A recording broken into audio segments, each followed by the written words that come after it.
کامپا دارا شکرانê yek ji mezintirîn kampên penaberên Rojavayê Kurdistanê li Başûrê Kurdistanê. Kotê de bêtir ji 15,000 penaber jiyana xwe berdewam dikin.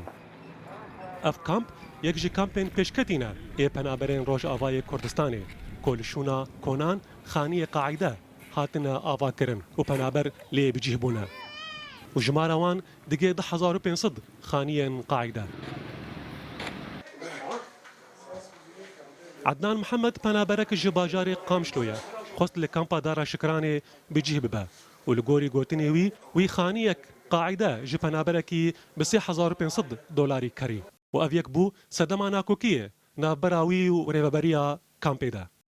جيبي صوركم وازبرم على اساس انه ايه ابهلكنا خانيم قربينا سرافيم اجي تابعي ويدي قلتم قوك هالمكتب يرونن ازو خديا ايام خاني جيكري او قاعده امرونشتن دربك قلنا بيرك قول دركذا بيرك دركذا اجي الخوفتلي قولا واش خوابا قاضي عنولو ودربك ميزان مديري كان بيبخو ببوريا بنجيم كات از رابو ما سرخوا سيسيا دي بشفا ازقرت يعني افتشتي هنا كي يعني وقت بي مقو ميفاني سروك نزان اشتغل يا ناس فهمناك نزان زماني انا كيف فهمناك مقو يرو ام مهفانينا امنا مهفانيتنا افي انساني انا كي نزان مشتغلين جيكوتن يعني مجي فهمناك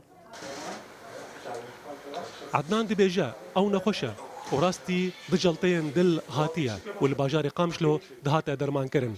دي جلطة مرب أوامو تختوري مع عبد الله حموياش قام بشلويا وأدوارام الجمع بس مقدم مقو حبكي إنه از حباخو بخوم